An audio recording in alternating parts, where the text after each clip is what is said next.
North Korea strongly criticized Tuesday the United Nations Security Council's decision to impose tough new sanctions against the East Asian nation and warned the United States it would experience the greatest pain for playing a leading role in the effort.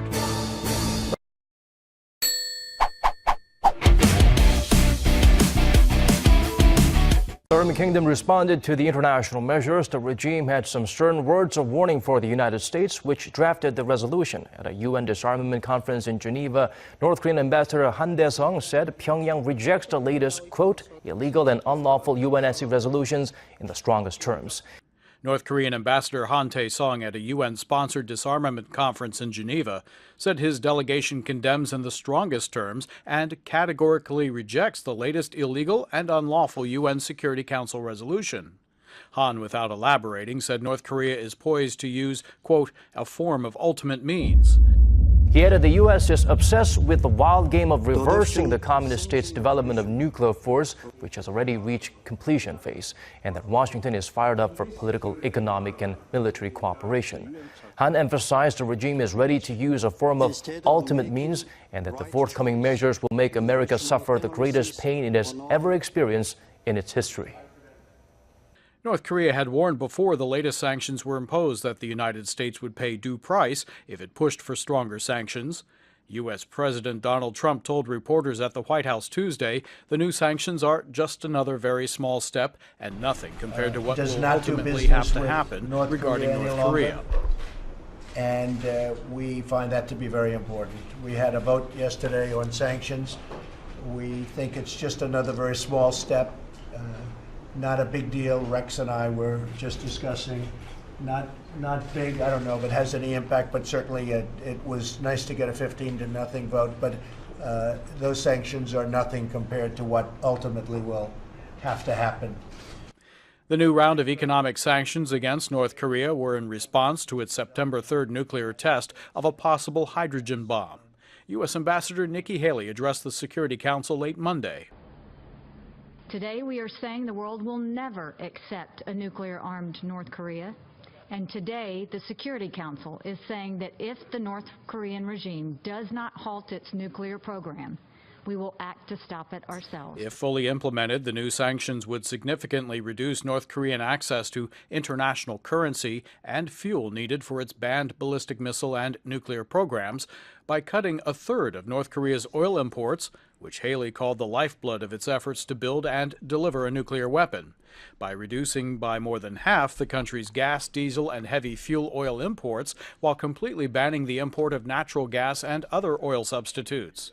Banning North Korea's textile exports, currently its second most lucrative industry, which Haley said would cost Pyongyang almost $800 million a year. Prohibiting any country from authorizing new work permits for North Korean workers, another key source of hard currency for the Pyongyang regime. Haley said the purpose of the increasing sanctions is to convince the Kim government to end its threatening nuclear missile development program in exchange for sanctions relief, economic aid, and security guarantees. We are not looking for war. The North Korean regime has not yet passed the point of no return.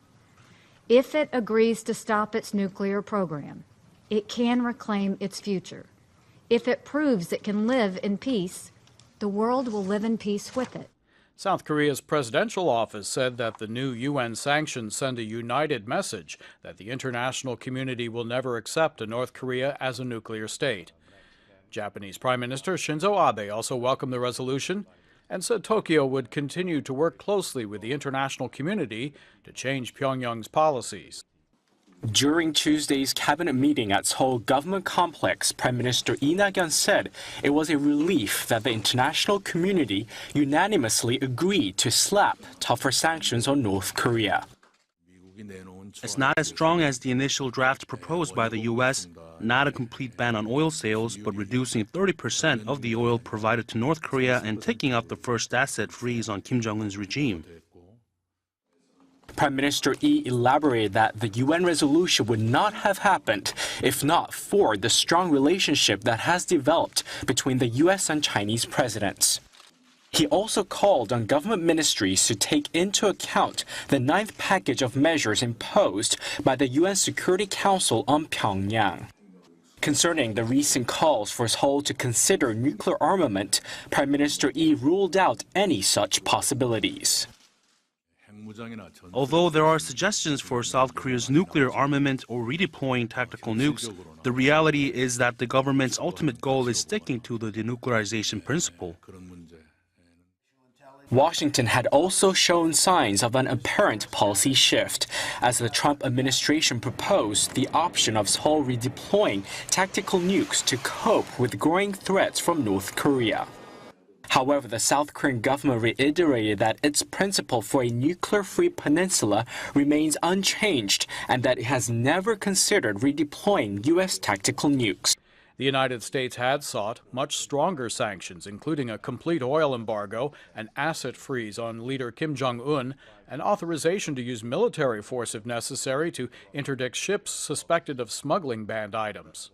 But China and Russia, which both hold veto power in the Security Council, would only agree to a compromise version enacted, and both expressed their determination to see a return to dialogue to resolve the issue.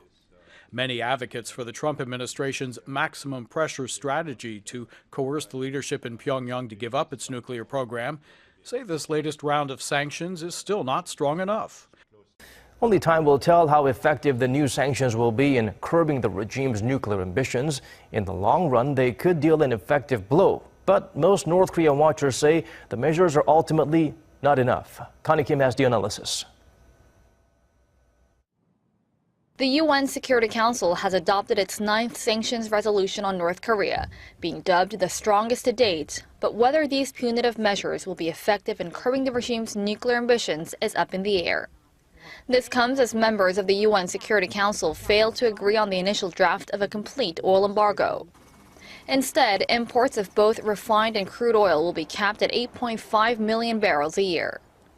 While it may be limited in terms of scale, experts say an oil cap on the north is a good starting point in maximizing pressure on the reclusive state.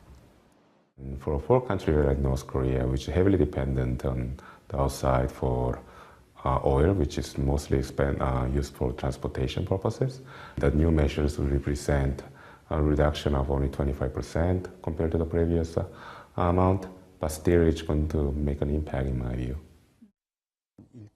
This resolution has significance as it started slapping sanctions on its energy. It also sends a signal that the North's crude oil supplies could be cut even more on the heels of additional nuclear and missile tests.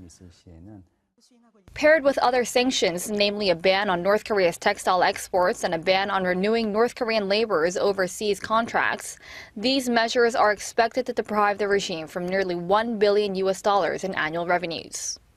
Nonetheless, most North Korea watchers in Seoul raise skepticism over whether the set of sanctions will be enough in preventing the regime's further provocations. They forecast Pyongyang will push ahead with its goal of developing an intercontinental ballistic missile, topped with a nuclear warhead capable of reaching the U.S., while Washington will continue to compel North Korea to discuss denuclearization. Regional security analyst Grant Newsham is with the Japan Forum for Strategic Studies in Tokyo. It's really not comprehensive enough or serious enough, it's really just cutting enough to cause the North Koreans any huge problems as I see it. But it does allow the Trump administration to say that at least it tried. If this UN resolution fails to deter the Kim government, Newsham said the United States would be justified to pursue secondary sanctions against Chinese banks and entities that do business with North Korea. However, on Tuesday, some of China's major state-owned banks reportedly stopped providing financial services to new North Korean clients, in what could be a sign of increased sanctions enforcement to prevent any U.S. retaliation.